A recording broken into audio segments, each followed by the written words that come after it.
Good afternoon, everybody. I'm Andy Rich, and I'm the Dean of the Colin Powell School here at City College, and it is my pleasure to welcome you to the 2024 Stanley Feingold Lecture on American Politics. Today, 20 years of rage, from anti-globalization to Trumpism. It is a privilege for us to have our very own faculty member, Carlo Invernizzi-Accetti, as our speaker. This is a difficult time in the politics of this country.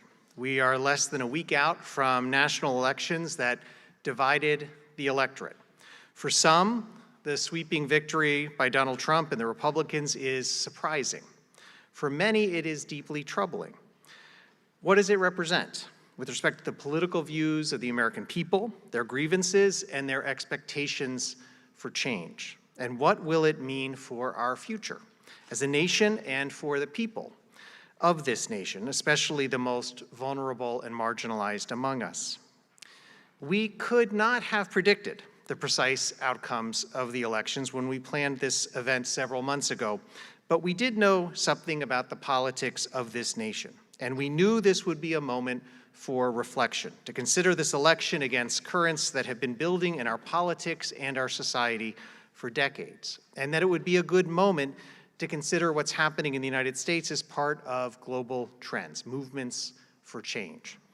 These are the matters that our speaker will consider today, and I'll introduce Carlo in just a moment. First, I want to share just a little bit of background on this very special series. This annual lecture is made possible by a group of City College alums, some of whom are with us today, some of whom are joining us on the live stream, who care deeply about the future of American politics. Their passion for politics is rooted in the one thing that I know they have in common, which is that all of them had Stanley Feingold as a professor. Professor Feingold, as I have learned in my years as dean, was a beloved and a gifted professor of political science who taught at City College for almost 4 decades. He wrote about American politics, he taught about American politics, and he ignited a passion among his students over many generations to be active in the political process, to wonder about our political system and to be forces for good in it. This annual event stems from that passion. In recent years, we have had Hakeem Jeffries, the House Democratic leader, Undivided Government, Gara LaMarche, the former head of the Open Society Foundation's U.S. programs and the Democracy Alliance on free speech, House members Karen Bass and Jamie Raskin on constitutional rights and protections. It's a highlight of the fall semester here at City College. And as we begin, I want to thank all of the Feingold alums who have made this series such an important part of the traditions at City College. And let me invite all of them to stand to be recognized.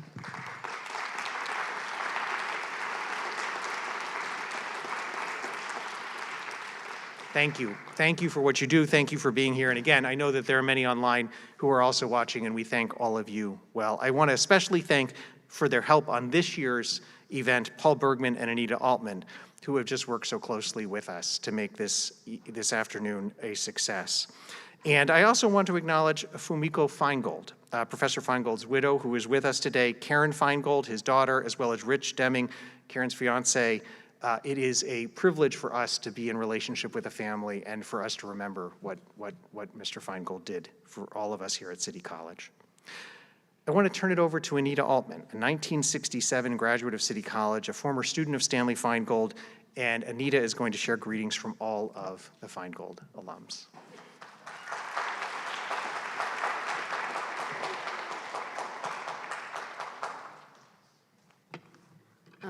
Good afternoon. This is really, I think we feel very grateful to the school for enabling us to do this each year. So I thought, and we think, you should know a little bit more about Stanley. As you just heard, the series was founded by a large group of alumni in partnership with the Colin Powell School to honor the memory of Stanley Feingold, a beloved, gifted professor of political science. Stanley was a proud graduate of this college, and he taught here for almost 4 decades. He was a passionate teacher. He was devoted to intellectually challenging his students. He challenged everyone's view, whatever their politics, so that students would learn that we should take nothing for granted and that it was necessary to analyze carefully all facts and opinions to which we were exposed. In these times, this is a lesson that we need now more than ever, as we see the profound destructive impact that social media and its algorithms has fostered on our body politic. The reality is that Stanley didn't teach. Rather, he helped each student to develop his or her own ability to learn. Thousands, literally thousands of students benefited from his teaching, and as so many of us can testify, he did make us intellectually hungry, challenged our assumptions, and taught us analytic rigor and careful reasoning. He was to his students more than a teacher.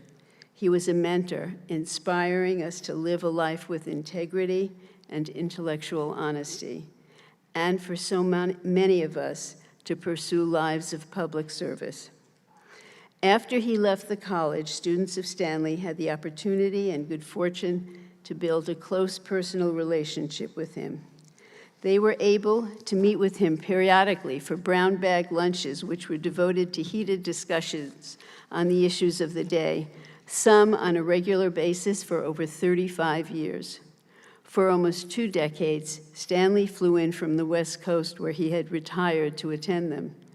It was only then, at those lunchtime discussions, that we learned his real political opinions, passionately felt, but for all those years in the classroom, he carefully restrained from sharing them. Moreover, he continued to write, and we were blessed to receive his many opinion pieces. Over time, he wrote a significant body of essays which revealed his humanist, progressive perspective that challenged many conventional wisdoms.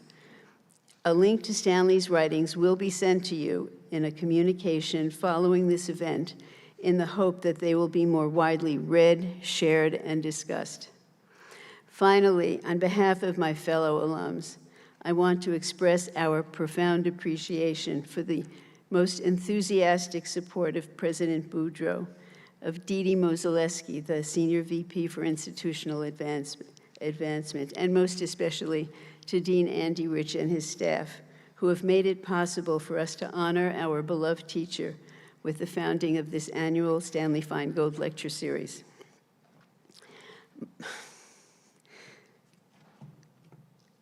Sorry, this is where I get a little emotional.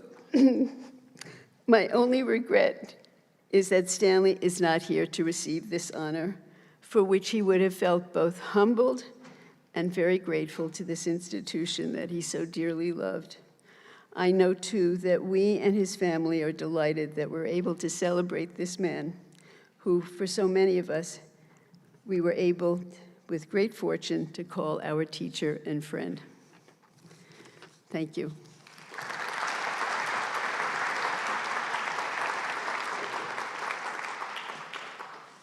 Anita, thank you very much.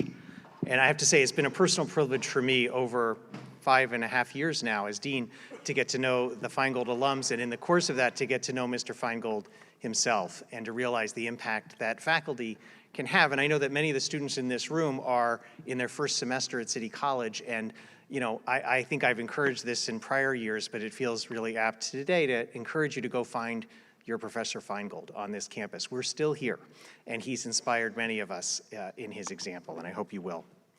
It is now my pleasure to introduce Carlo Invernizzi-Accetti. Carlo is Professor of Political Science here at CCNY.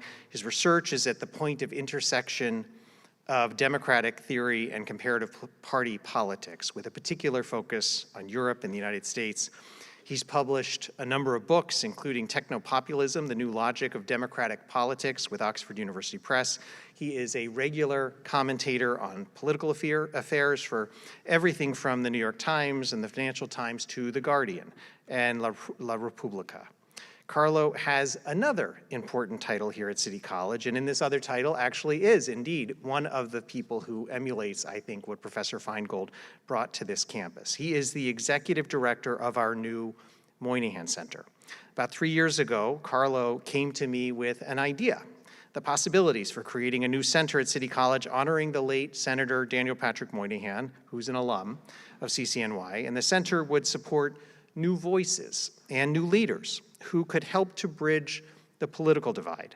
It has been a particular personal pleasure to work closely with Carlo on that project over the past 3 years, and alongside all of his scholarly work, Carlo is now the executive director of the Moynihan Center, which formally launched just last year. It is a center that is supporting our students and mid-career scholars and public service leaders, and we are fortunate in every sense to have Carlo's leadership on this initiative and many others, something that has such a direct alignment with today's talk and with this series.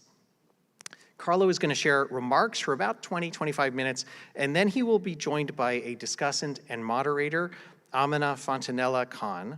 Amina is the opinion editor of The Guardian in the United States. She was formerly a contributing editor at Vogue India. She's a contributor for the New York Times, the Financial Times Weekend Magazine, Slate, Christian Science Monitor, and more. Amina will ask a few questions of her own, and then we're going to open it up to audience questions. There's going to be a microphone in the front of the auditorium, and if you have a question when we get to that, please go ahead and come on up and form a line, and Amina will call on you. And with that, Carlo, Amina, Amnita, and all of you, my thanks, and let me turn it over to Carlo.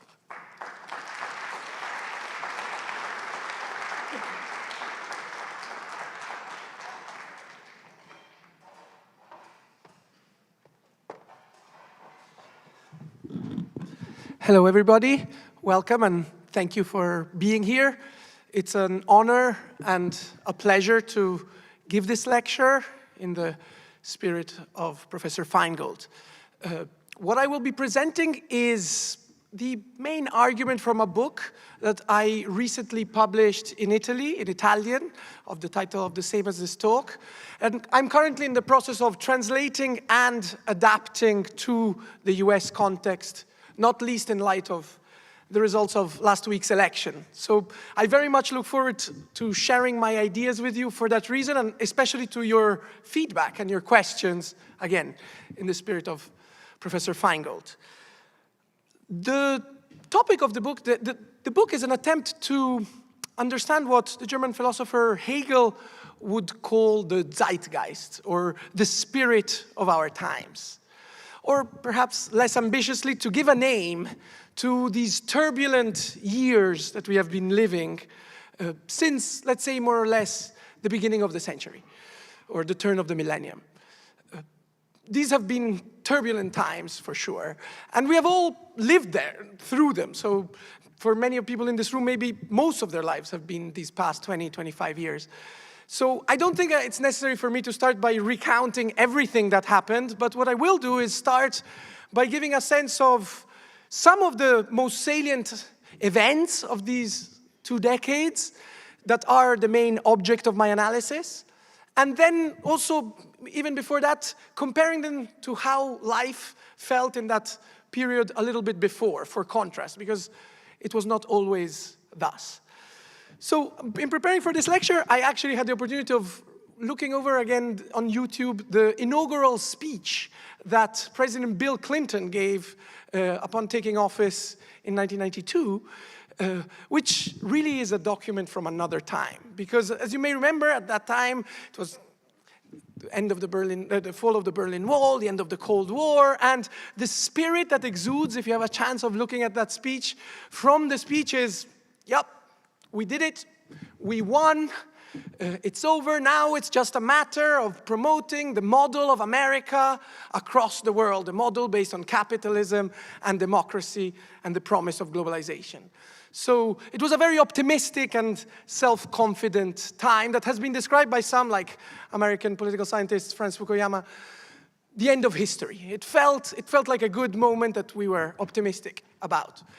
Since about 2000, things have started changing. And here I'll just give you a list of some of the things that happened that may help us get a sense of what I'm going to be talking about in these 20 minutes. It started to change with the so-called Seattle protests at the end of the century, the anti-globalization movement of the early 2000s. And then, of course, the terrible September 11th attacks of 2001 that sparked the so-called war on terror that maybe hasn't even ended yet. And then, again, more of these events continued happening over the course of these 2 decades.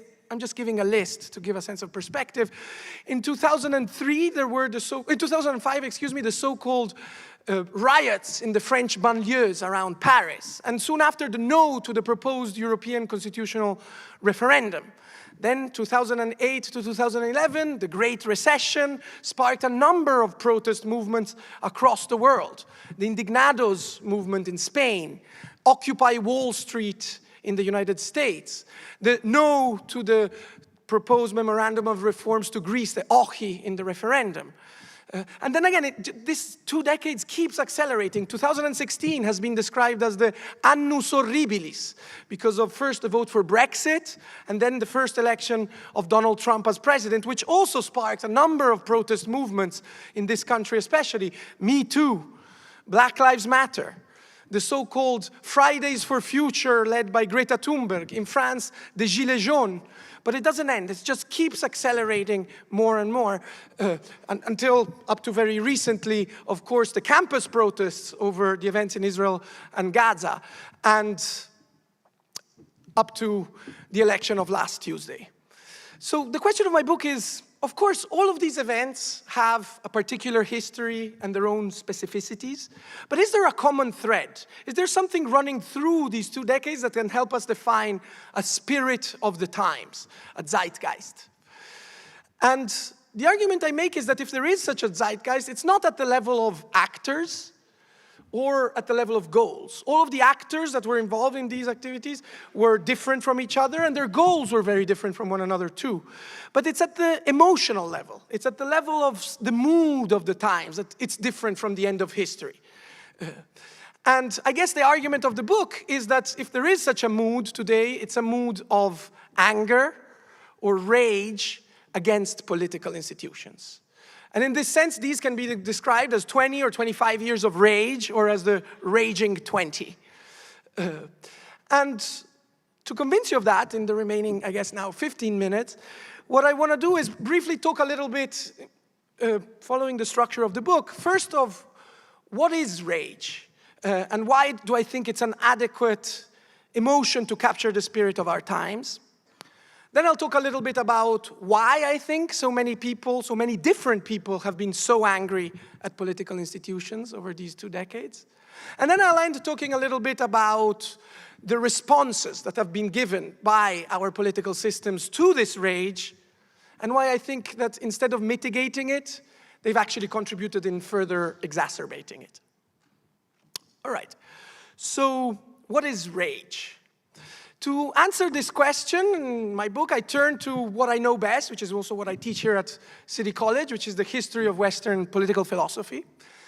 And the first thing you can learn if you look at the archive of Western political philosophy about rage is that rage does not have a good reputation in the history of Western political philosophy. If you take the classic text on this, the Roman Stoic philosopher Seneca De Ira on anger, rage is described as a brevis insania, a temporary madness, of course, therefore, as a pathology. And this is part of the broader Stoic condemnation of all emotions in the context of the classic Western rationalist opposition between reason, good, male, emotions, bad, female.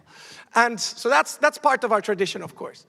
But it's not just the Stoic rationalist tradition of the West that condemns rage. Even if you take the Christian tradition, of course, anger is one of the cardinal sins, and the invitation of Jesus is to turn the other cheek.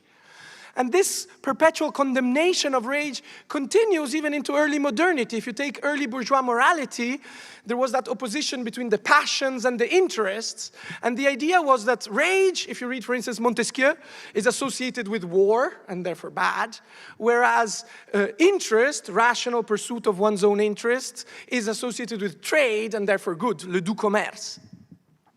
And even in today's therapeutic culture, rage is seen as something fundamentally pathological.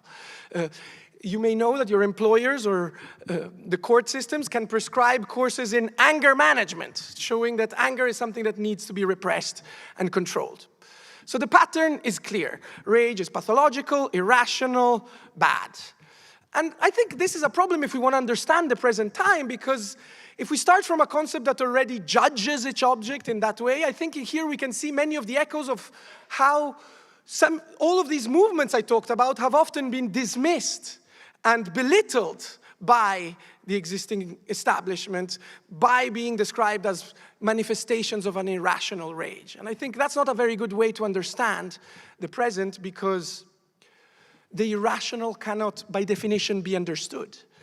For that reason, in the book, I turn to an earlier, pre-Stoic, pre-Christian tradition for trying to understand what rage actually is. I turn to the ancient Greeks, in the context of which it seems to me rage is not seen as something pathological, but if you read ancient Greek texts, as something natural, and therefore in that sense healthy, and maybe even noble. Maybe you might know that the first word of Homer's Iliad, which is to say, therefore, the first word of Western literature, is rage, menin. It is the rage of Achilles that drives the whole drama of the Iliad. Achilles is angry and refuses to fight with his peers against the Trojans, and it's a poem about Achilles' rage. And in that context, it's clearly not pathological. It is, in fact, the mark of a hero.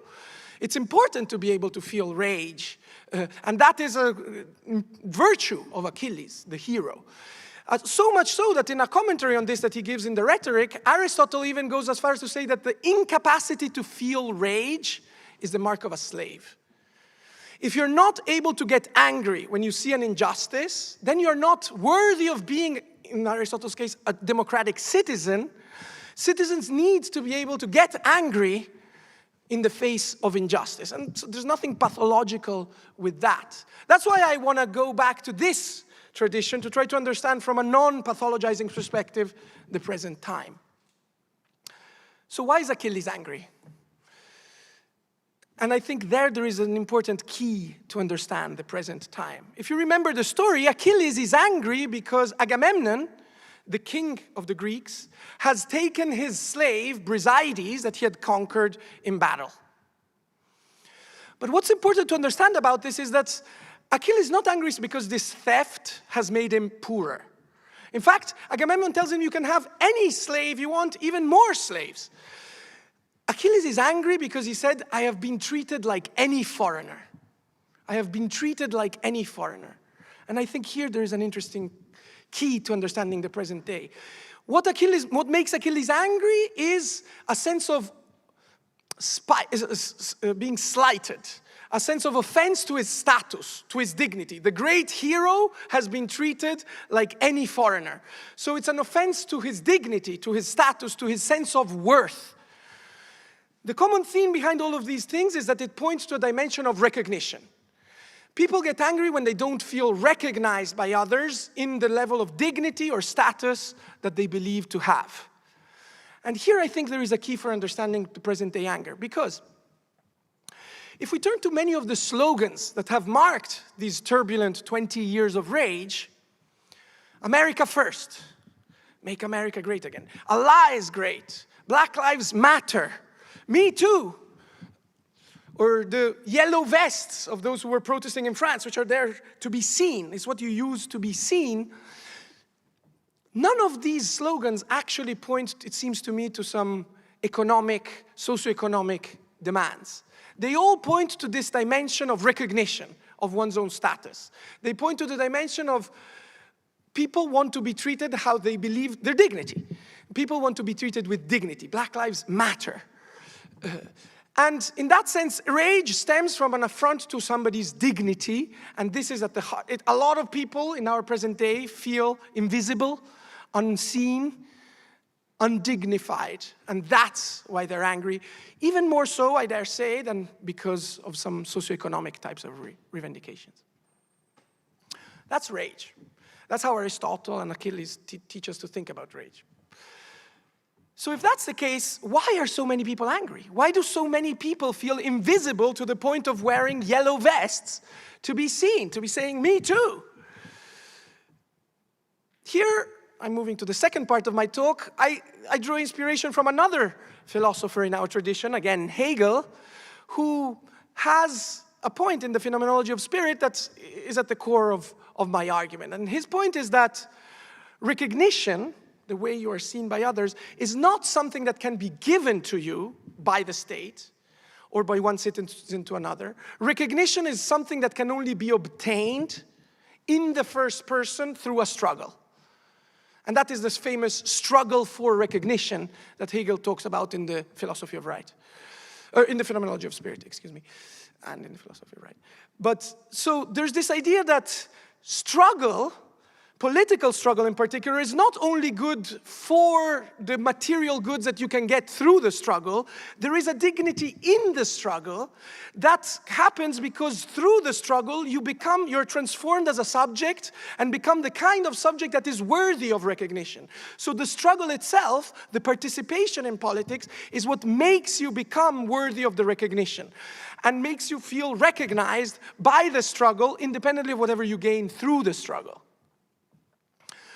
If that's the case, one thing we can note about the past few decades is that this idea of struggle as a constitutive part of citizenship has been declining for decades. There's been a dissolution of the dimension of political struggle. There's a famous book by Houellebecq, The Contraction of the Domain of the Struggle. And to analyze it a bit further, we can see that struggle has something like two components: active participation and organized conflict. And Hegel thinks both are required. You have to participate, and you have to participate in conflict in order to feel dignified, in order to obtain recognition of your status. And both these dimensions, an enormous social science literature shows, have been declining for decades. I refer, for instance, to the famous book of Robert Putnam, Bowling Alone, from the year 2000, which shows that over the past 2 decades, participation in civic associations in America, participation in political parties, all measures of participation have been declining. So we have the first dimension of struggle is participation, and we've had less of that. And the second, organized struggle. We've had a lot of struggle, but this struggle feels a little different. Because it's not organized in the way in which traditional political struggle was organized in the 20th century, around the classic divisions, if you will, of class, of religion, of region. What we have seen is that all these traditional social groups, I'm thinking in particular about class, have been declining in favor of more individualized, atomized society of self-referential individuals, whereby the struggle is not actually a struggle between groups, but it's more like the Hobbesian struggle of everyone against everybody else. We are all struggling a lot in our lives today, but we're not struggling as parts of groups in organized conflict. We're struggling with each other in a war of all against all. And ultimately, I guess my thesis is that it is precisely that individualization, that solitude, that retreat into the private of our present society, which drives the sense of lack of recognition that we all feel, and therefore the anger that has been manifested in so many different ways. Before I move to the third and last part of the lecture, I cannot resist summarizing this through, this book is not an academic book, it's more intended to be a trade book. So the key intuition of why we're so angry, I refer to a famous film that I'm not sure how many of you have seen anymore in this room, but have you seen Taxi Driver by Scorsese? That film, I think, captures the key intuition that I'm trying to advance. What is the story of Taxi Driver? It's a story of Travis Bickle, a veteran from Vietnam who comes back from the war to discover a society that has pulverized, disintegrated. He tries to join a political party, but he sees it's all empty, it's all fake, it's all performative. He has difficulty making friends. He has difficulty joining any collective project. Even a woman refuses him, and so he's, in that sense, an incel. And falls back more and more into his taxi, driving around behind this screen into the streets of New York, nurturing a resentment against society. And ultimately, that resentment ends up in his great revenge against society, which is the really violent last scene where he commits a massacre and ends up killing a pimp. That is it. We are all Travis Bickle today. We are all individualized behind our screens, alienated from the struggle, alienated from each other, and in that sense, increasingly angry at society against which we periodically take our revenges, like Travis Bickle. Okay, So I told you what I think anger is. I told you why I think we're angry. Now the last part of the lecture is going to be about what the political systems have done to address this and why I think it has exacerbated rather than mitigated the problem. And it seems to me there have been two fundamental answers that politics has given to this seething sense of rage against it over the past 2 decades. The organizing poles of contemporary politics are technocracy on one side and populism on the other. We live in a world of populism and technocracy rather than organized political parties nowadays. So let's talk about why I think both of these things fail. Technocracy is the idea that you can answer the seething rage of today with what they call good government or good governance. The idea that if only we put competent people in charge, they will give the people goodies, and then the people will be happy and relax and stop protesting. I think this hypothesis fundamentally misunderstands the cause of rage. Because if the argument I have proposed is right, that the root of rage has to do with recognition rather than, I dare say, redistribution, then just giving people more goodies won't cut it. People will remain angry. And that, I think, a good example of that is what I take to be the unfortunate failure of Bidenism and Bidenomics to address the seething rage in our country. In fact, it seems to me Biden and Bidenomics did pretty much all the things that us progressives said that the state should do to address Trumpism after 2016. Redistribution, massive industrial investment, especially in the most downtrodden areas, the Inflation Recovery Act, the stimulus, the infrastructure bill. There's been a lot of spending in the most disadvantaged parts of our economy, and the economy is doing fine. There's virtually full employment. Wages in the lower quintile have risen more, not only than inflation, but those in the higher quintiles, meaning there's been a decrease in inequality over the last 4 years. And yet Tuesday.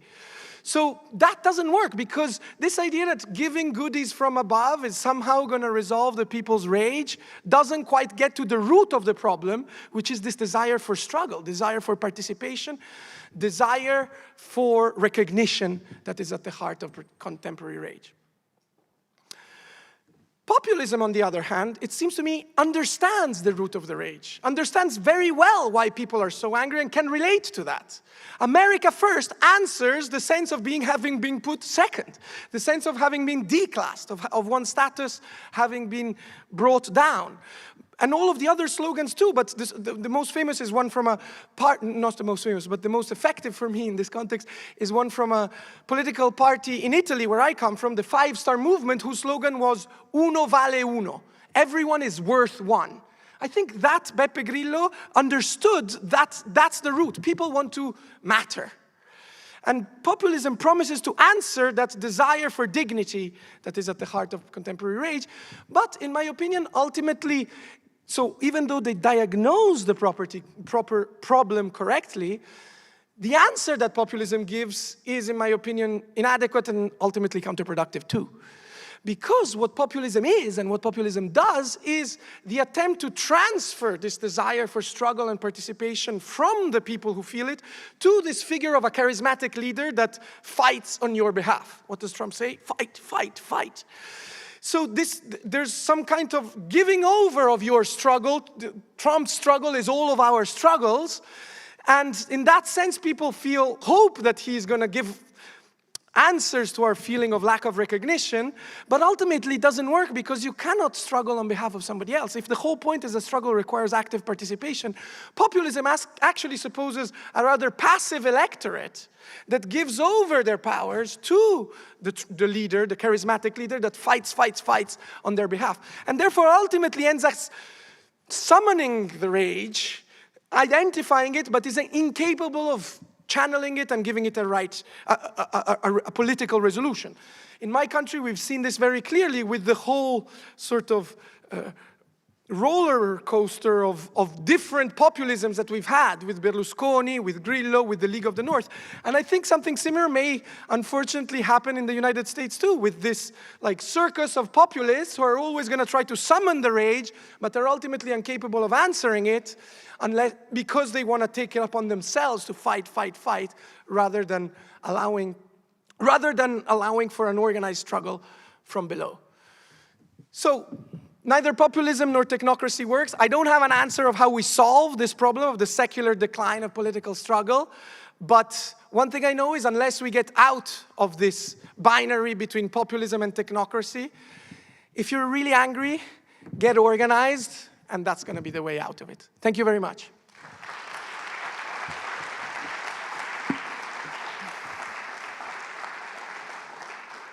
Amana Fontanella-Cane is going to join me on stage, and we're going to have a conversation now. As I said, I really look forward to your questions, and thank you.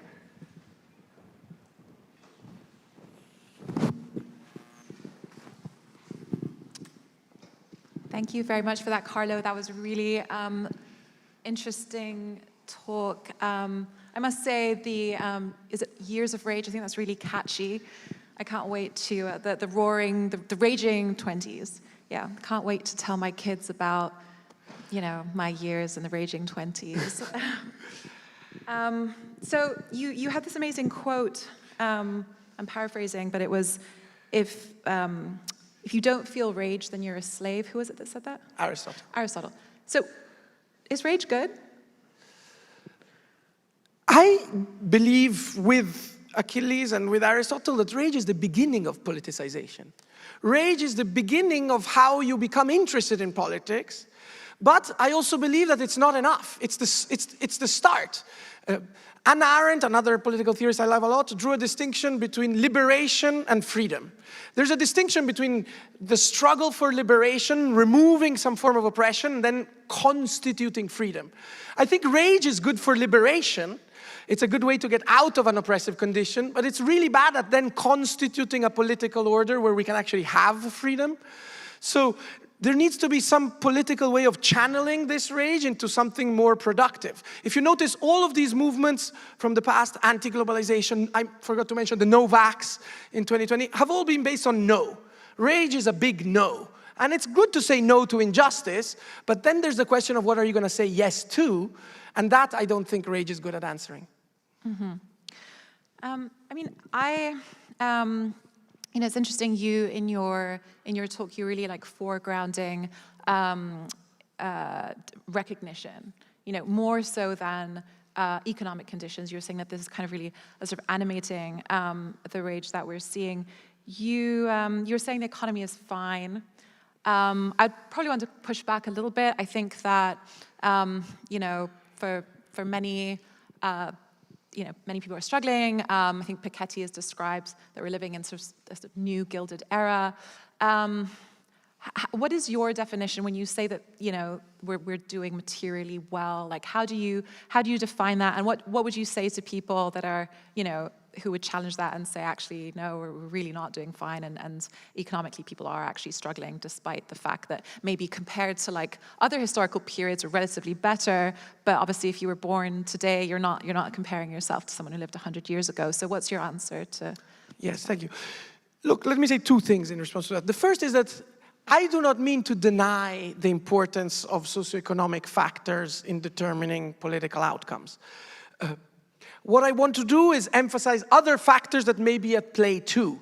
So you can have problems of redistribution and problems of recognition at the same time. The fact is that we've been focusing a lot, and this is what was motivating me. Why did Bidenism fail? Why did Bidenomics not work? It seems to me that it's because they were not considering this other dimension. So without denying the importance of that. But what I would say to somebody who challenges that the economy is doing well is the kind of data that I put forward, which is that, full employment. This is not the 19th. People say it's in the 1930s. No, in Germany in 1930 you had 40% unemployment, and then you get Hitler. Today you have full employment. You also have we did have cumulative inflation over the past 4 years, around 20-25%, but real wages exceeded that, especially in the lower quintile, which means that actually I don't see this explanation as being sufficient for explaining why people are still angry. There's been massive stimulus, massive investment. We ended austerity. We did what the progressives wanted us to do in 2016, but yet we're still here. So that's the conundrum I'm trying to explain without denying the importance of socioeconomic factors. Mm-hmm.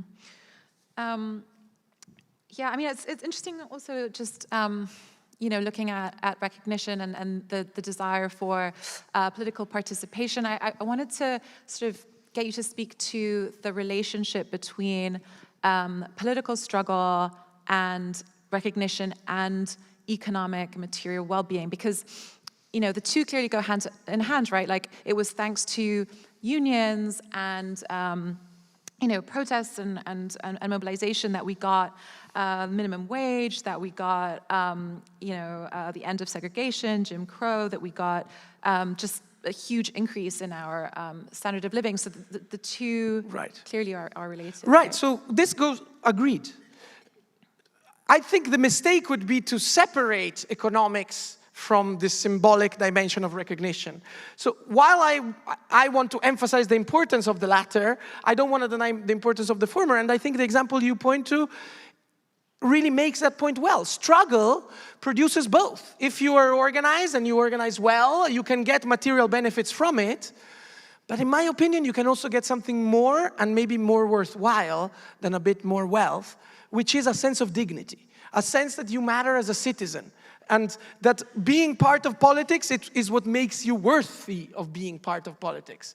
And so there's that kind of virtuous cycle whereby participation and organization and struggle produces both material wealth in some regards, but also just that sense of the dignity of the struggle.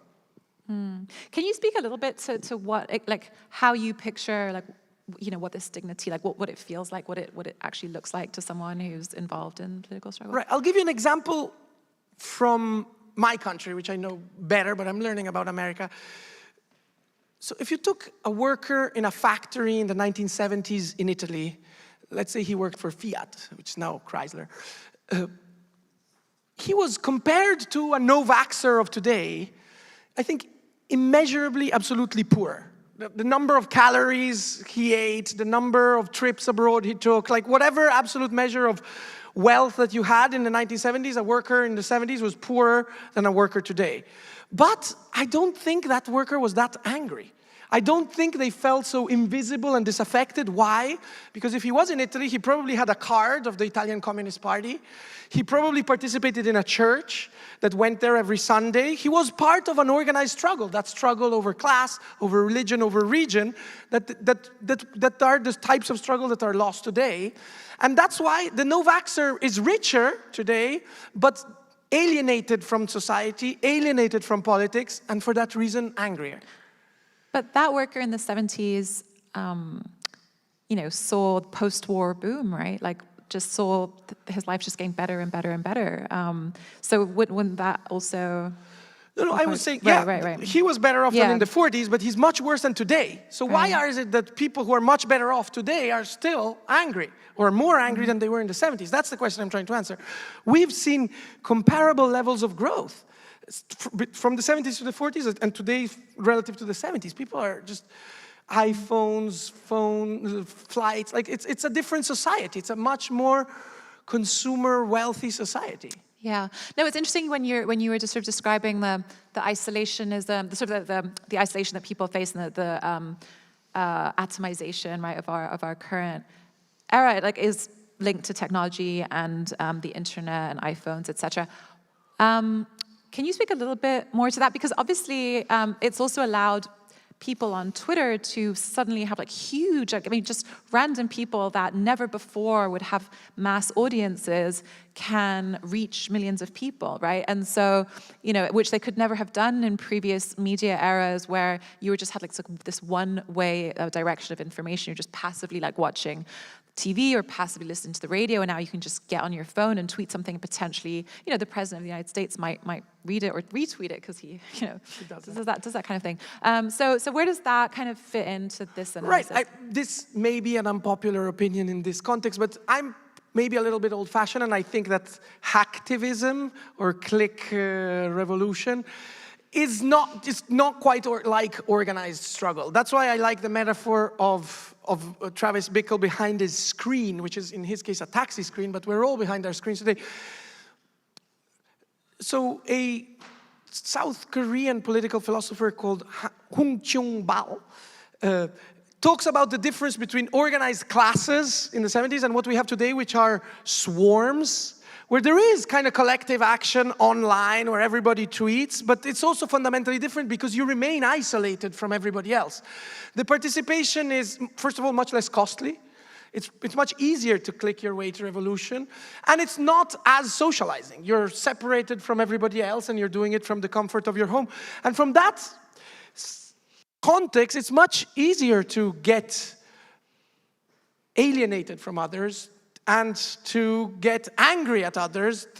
So for him, whereas the form of struggle of the 70s and of class was the strike, today he says the form of struggle of the swarm is the shitstorm online, where everybody starts tweeting, and that is supposed to have an effect. Maybe you feel a little better after having participated in a shitstorm online, but I don't think you get the same sense of community or dignity or recognition than you do from good old-fashioned participation with others. Right. I mean, it seems to me that there's a challenge given that, you know, we've seen the rise of like working from home, the decline of like, you know, factory, like the sort of like the places that we used to have like unions sort of forming collective, you know, whatever action, mobilization of workers. Obviously, churches are in decline, and also, you know, rent is very high, people are working many jobs, and so it is a luxury to find the time to actually like mobilize too, right? And to meet people. So, I mean, are you sort of optimistic that that it's even going to be possible? Because it feels like we're just trending towards like more I'm not isolation. that optimistic. I'm sorry, I'm not that optimistic. What I think is that there's a loneliness epidemic. There is the anxious generation, you guys, and like people that is affected by the phone and by this screen-mediated society. And yeah, you gotta get out there if you wanna meet people, and it's not the same to meet them online. So I'm not optimistic about how technology can help us. I think you can use technology in organizing, you can use technology for the struggle, but the struggle gotta be real. Mm-hmm. Otherwise, what you get is the shitstorm. Right. But it's not enough to like, you know, be online, be, you know, sort of tweeting, and then you go to a rally or a protest. That there's like a third step that needs to follow, right? For it to not just be pure rage. And what can you speak to like what that third stage would be? No, but I don't think it's a third stage. It's the first stage. The third stage of what you're saying, what after the shitstorm comes the flash mob, where we all go to some place for 10 minutes, we meet, and that's the protest. No, organized political struggle comes before the internet, in the sense that you gotta have a project, you gotta have a group, and you use the internet maybe to mobilize people in that. With who? If you're on your own, who do you turn to? And that's it. And I don't have the answers. I'm not a prophet. I'm a political scientist. So all I can do is analyze the situation we are in and see why there are problems, why we're anxious, why we're lonely, why we're angry. But look, and so that's why I end in one sentence saying, look, you're angry, get organized. That's how you're going to solve it. You can't wait for either Trump or Biden to solve that for you. That would be as far as I'm willing to go in the prophecy. Well, even though you're not a prophet, I think that there are many people in the audience who have questions for you, and I want you to try to answer, give some glimpse into the future. Yeah, so there's a mic up front. You guys could just feel free to form a line if that works. Please, I encourage you, because I really care about what you have to tell me. So also the students, if you want to come, don't hesitate. My name is Ron Goldbrenner. I graduated from City College in 1962, before a lot of your parents were born. And I'm a lawyer. And I think this may be, if not the best, one of the best lectures we ever had, because you've raised so many ideas that we have to think about. And rage, for example, I view it more as a heightening of passion. Sometimes the rage can be good when you're anti-Nazi. Sometimes the rage can be bad when you're pro-Nazi. So you have to look further into what's happening to say whether rage, what it is and whether it's good or bad. Now, in that connection, would you talk a little bit about how propaganda can influence rage, sometimes creating a false rage, sometimes creating something that's real. And particularly in this world of social media, where so much stuff comes over the transom, how do you filter it so you know what's good and right and just, and you should become enraged, and what is nonsense and you should discard? Thank you. Should we maybe do all the questions, sure, and then you can, so that. Thank you. Yeah. Sure. Hey, Carlo. There was so much in your talk, so I'm only going to pick one piece, the distinction between technocracy and populism. But I think you have to break populism up. In 2016, we had two populists. We had Donald Trump and we had Bernie Sanders. Very different. Bernie Sanders talked about the elites on Wall Street. Donald Trump talked about the elites letting in immigrants and so on and so forth. I want to break populism up because Donald Trump was a populist, but he was more of a demagogue. And and that's something you haven't addressed, because demagoguery is very different than populism. Bernie Sanders wasn't saying, I alone can solve it. He also wasn't, he was trying to channel the rage you're talking about into something productive. Whereas Trump's demagoguery would say the reason you're enraged is because of immigrants. The reason you're enraged is because the family has fallen apart, and so on and so forth. So I wanted you to address that distinction. Should we take them all, or maybe a few? Yeah, because otherwise I'm going to forget. Okay. Oh, I'm writing them down, so I've got them all. Okay. Yeah. All right. Hi. Yeah, so my question is kind of the same thing as the first one. So, like, why do you think it's so much easier for the right to kind of take advantage of rage compared to the left? Like, it's, you know, like, it's so much easier to be susceptible to, like, right-wing propaganda when you're enraged at something. Like, let's say you're a man, right? And you see, like, this kind of increase in women feeling more empowered and feeling more safe to be outside, and you're scared that, you know, maybe you're gonna be hit with like a false rape accusation, and that's something that you feel really enraged about because that's like a real fear of yours. But what if that rage, you know, escalates into something that's not as, I guess, realistic, and like that just makes you go down this path of like hating women, like having like misogynistic views. And so like my question is, like, what do you think the left has to do to be able to, like, take advantage of the rage in the same way that the right is able to? Let's take a few more. Hi, I'm Marcus. I have a three-part question. It's, what made you choose to get into politics? It's more questions about you. What made you choose to get into politics? What makes you so passionate about these issues in the first place? And what made you want to learn about the issue of people not feeling dignified? Thank you.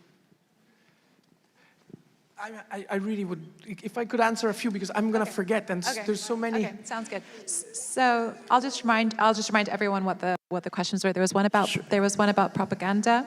There was one about populism versus demagoguery. Then there was one about why does the right wing tend to take advantage more than the left wing of rage? And then there was one about you personally. So I'm going to take them in the reverse order. The last question, I appreciate your curiosity, but I'm not into politics. I'm actually into this, which is education. And what made me interested in this is actually how pessimistic I am about that, which is that I'm not sure that at the level of politics there is a solution to this rage. I'm hoping that you guys will take that over if you become a different kind of generation. So I'm not in politics, and I'm passionate about it because I care about our world like we all do, and I hope to be able to contribute to changing the future generations, given that ours has failed so poorly at ours. Which leads me to the question before about, I thought that was a great question about why the left has such a hard time dealing with these issues of recognition compared to the right. I'm not sure I'm going to take the part about what should the left do, because I told you I don't know what. If I knew that, I wouldn't be here. There's an interesting answer to me of why the left has a hard time with this, because There's an easy way you can give people recognition, and it's a right-wing way, and it's called identity politics. It's like if you reduce people to their identity and recognize them as the white working class or something like that, then they immediately feel recognized, but it divides us up into silos from each other as a society in ways that I think ultimately tends right. So all forms of identity, I agree with Marx, at least in this, the Marx on the Jewish question. All these forms of division among society that are basically forms of identity are actually regressive and right-wing, or tend towards the right, and right is winning at identity politics. Look, they said we are the majority identity, we're winning. So the problem of recognition lends itself to an easy right-wing answer. The trouble for the left would be to make people feel recognized, feel dignified, without falling back on the categories of identity, it seems to me. And that is something that was done before with these ideas of organized universal struggles based on other criteria. That seems to me to have existed at a certain time in the 20th century and to have very much declined today. So I don't know what will be the new universal struggles that will take the place of identity politics on the left. But that's my answer to why the right is doing so much better, because identity politics tends rightwards. The next question was about, is there a left populism? I know, as you, Bruce, know very well, and we talk about in our department all the time, these are all terms that are debated by political scientists like us a lot, and there are different definitions of populism, of demagoguery. So if you take my definition of populism, the one I was working with, I don't think Bernie Sanders was a populist. I think he was just a good old social democrat who totally recognized the legitimacy of opposition. So one important aspect of populism, as I see it, is because you are the leader who embodies the whole people, you cannot recognize that there might be others who disagree with you. So Trump says, I represent the true American people. Those of us who didn't vote for him, are we untrue people? There's no space for the legitimacy of opposition within populism. And in that sense, Bernie Sanders, in fact, proved an incredible degree of loyalty towards the Democratic Party, even when he disagreed with it, even just now, in a way that he was just a good old social democrat, advanced his own party line within the framework of the Democratic Party, and lost. And to recognize defeat is part of not being a populist. That's a big difference between Bernie and Trump too. When Trump lost, he said, I haven't lost. And when Bernie lost, every time he said, okay, I serve the cause. So I don't, in that sense of populism, as this idea of a charismatic leader that embodies the whole people, I don't think Sanders is a left populist. And I think left populism is a contradiction in terms. I think that social democracy might be a left-wing thing, but left and populism don't go together, because populism goes with authoritarian, homogenizing strategies a la Trump. So for me, the reading of 2016 was, yeah, Americans don't like social democracy very much, but they're okay with populism. And that's too bad. And the last question about propaganda, it's interesting to me. Yeah, so propaganda is an ambiguous concept, because if you want to do politics, if you want to get organized, I don't think propaganda is a bad word. Propaganda is to propagate your message. Propaganda is to advance it. And if you want to win, you better start doing some propaganda in the service of your cause. So the distinction you were asking about, how do we distinguish the good rage from the bad rage, is we should do some propaganda too, but we should do it for the values that we stand for. It just so happens that minus Barack Obama, it seems our communicators are not that good at propaganda compared to the ones on the other side. And I think we should do more, but better propaganda to counter the propaganda of the right. You're right about propaganda being both good and bad. But what we are suffering from now is a surfeit of bad propaganda. And Right. it's much harder to counter bad propaganda with good propaganda, because the good story is rational, whereas the bad propaganda is designed to appeal to people's hatreds and emotions and all the rest. How do we... Right. So I don't know if you've all had a chance to hear the question. Is the bad propaganda is based on lies, is a word I heard many times, or the good propaganda is rational?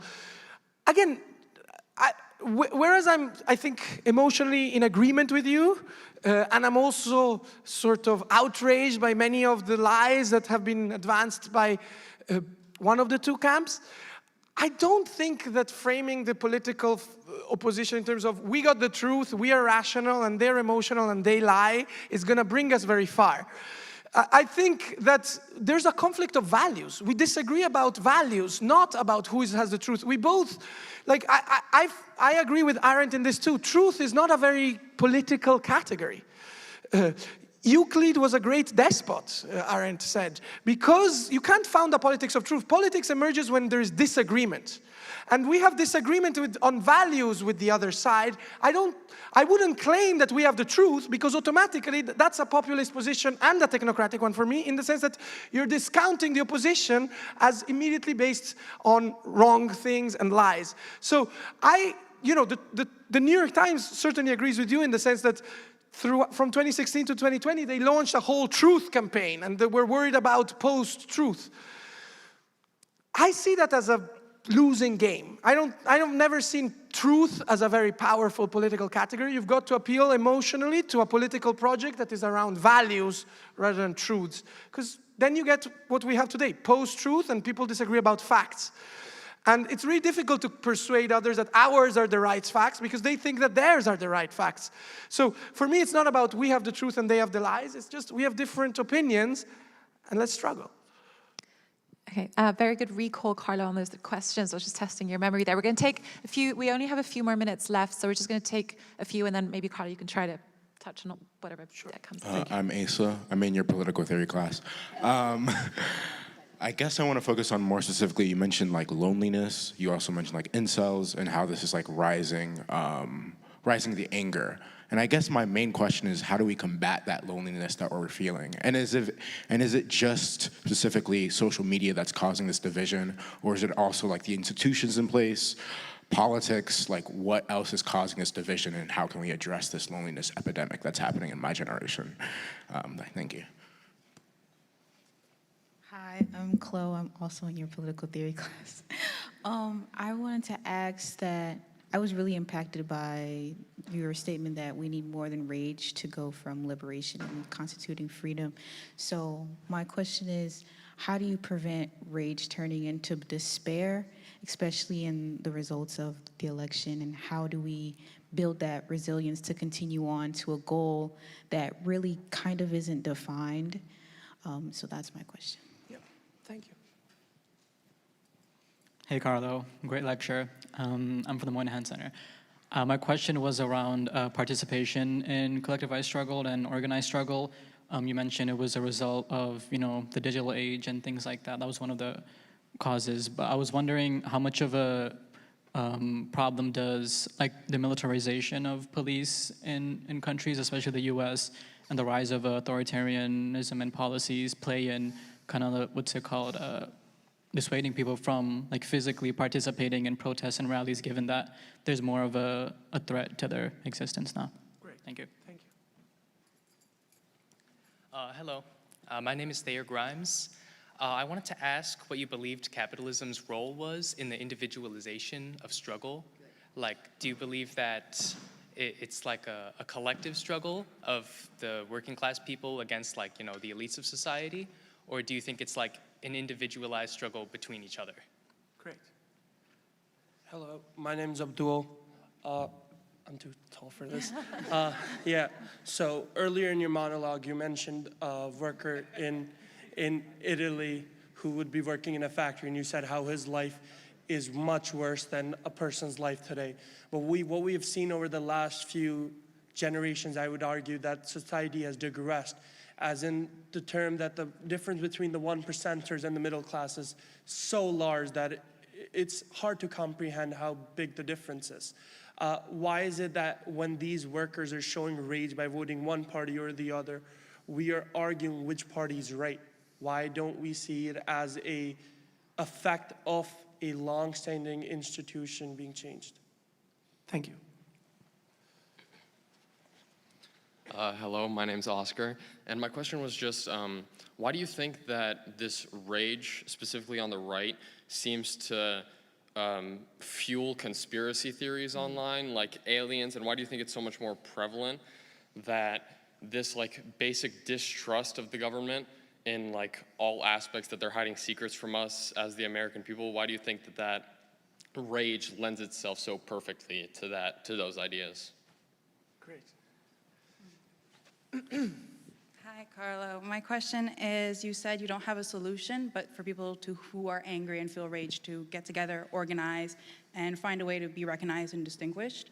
When people have done that in the past for the BLM movement, they have been called rioters and looters, and for the Palestinian movement, they've been called terrorist and anti-Semitic. How do we face collective efforts without being demonized from every level of authority, as we've seen in recent history? All right. Okay, those are lots of very good questions. We only have a few more minutes. Is there some way you can just somehow... Yeah, like how do we solve capitalism, for collective action? Loneliness. Loneliness. Conspiracy theories. Conspiracy theories. And how many minutes? And we need to prevent rage from leading to despair also, please. Right. In how many minutes? So I think we only really have 3-4 minutes, so... Okay. All right. Give us your best shot. So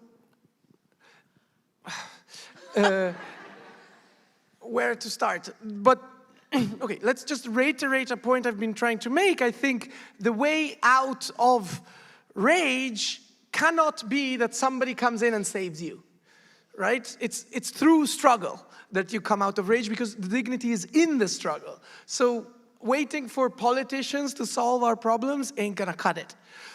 That's the first point. So how do you win loneliness? Get out of there and like get organized. The role of capitalism in this, it's a question that comes up at every talk, I think, on any topic. And I don't know exactly what is meant by capitalism, to be honest. It's like, do I think people would be less angry if the Soviet Union had persisted? And I think people in the Soviet Union had other problems. And so what is the other from capitalism that is being invited by that question? I am not sure I know. But if what you're saying is a society based on material profit and values, does that contribute to individualization? Of course we're in a society where everyone wants to get richer. I'll be honest, me included. And I don't think there's, I don't know what the other to that would be, to talk about how we exit capitalism. If there's a bit more social, if there's a bit more state intervention, if there's a bit more partisan action, does that mean we're exiting capitalism? It seems to me no. We are in a society where the state intervenes a lot in the economy, and it's not just a capitalist society, it's also, you know, a democratic society in complicated ways. So I'm not sure I know what is the independent variable in that context. But is individualism driven and atomization driven by the profit motive that is at the heart of our societies? I think obviously yes. Can I think of a better option than a profit-driven society? Probably not. I'm just going to be honest there. Okay, conspiracy theories. Conspiracy theories are super interesting because they are very much, I think, the obverse of rage. Conspiracy is a fantasy of agency, it seems to me. People who don't know how to act want to imagine that there is some more coherence than there actually is in the system, and that there's somebody pulling the strings from behind them, and more specifically to undermine them. And look, just because you're paranoid, it doesn't mean they're not following you. So there might be some conspiracies out there. But it seems to me that conspiracy thinking is very much the activity of a lonely person, usually very rational, very educated. If you read Hofstadter's book on the paranoid style in American politics, he has a profile of that really links conspiracy theories to populism, because it is this passive, hyper-intelligent, hyper-rational person that's at home doing their own research and discovering a coherence to the system that's often too simple and isn't really there. But that serves this fantasy of agency, it seems to me. The idea that somebody's actually doing something and running the show, and that if we just hate them, we can resolve the problem. Unfortunately, I think that the causes of our loneliness and the causes of our rage are much deeper than somebody pulling the string in a smoke-filled room. It has to do with the decline of class. It has to do with the decline of religion. It has to do with the decline of organized action in general, and I don't think there's a conspiracy behind that. It's just capitalism. Thank you very much. Thank you, Carlo.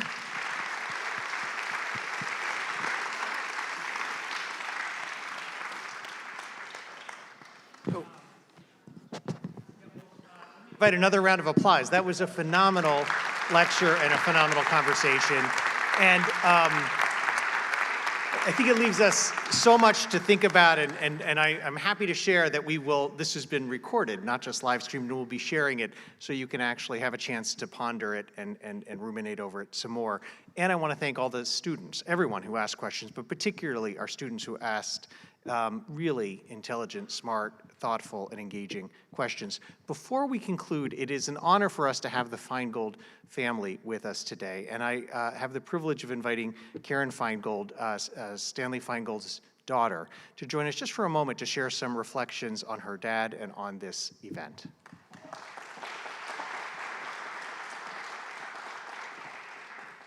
Thank you, Carlos. I think my father would love the idea that rage was the gateway for social change. I think he would have enjoyed talking to you about it.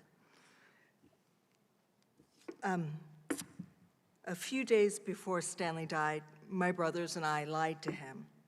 It was fall of 2017, and we collectively decided to tell him that Trump had been impeached. Respectable children would have stopped there, but we pushed it and told him he was resigning. I thought we could have pushed it a little bit further, but I was vetoed. We weren't sure if he understood what we whispered to him, but we thought it was an act of kindness to let him leave this world optimistic about America's future. Last Tuesday evening, my 4 children, now adults, called me, just as I immediately would have called my father. I tried to be measured in my responses. I tried to think of what Stanley would say. Would he be saying democracy is dead, or let's move to Europe, or late-stage capitalism cannot coexist with democracy? I don't think so. I think after a stiff cocktail, he would be at his computer, writing, trying to unwind and untangle what went wrong. His questions, and perhaps some answers, would not be found in blaming the voters, no matter who they voted for, but by searching our society and where our political system has failed those it claimed to protect. He would have found Trump to be the cough to a much larger cold, and it's the cold that would have interested him.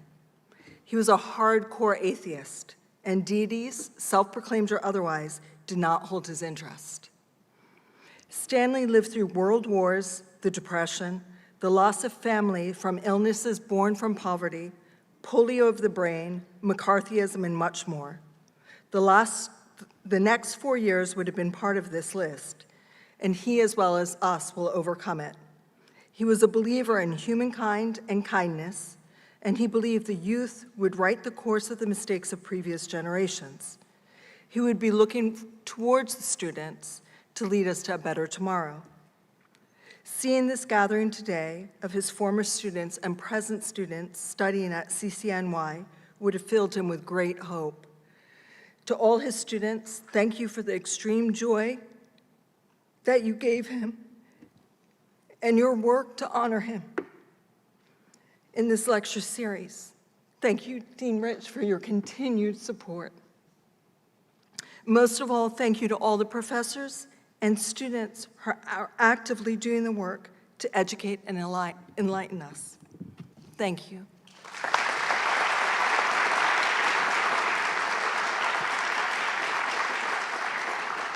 Karen, thank you very much, and thank you for allowing us to have this annual tradition to honor your dad. Thank you all very much for being here. Carlo, thank you. Amina, thank you so much.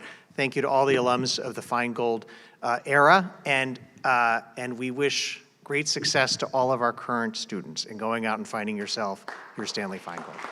Good afternoon.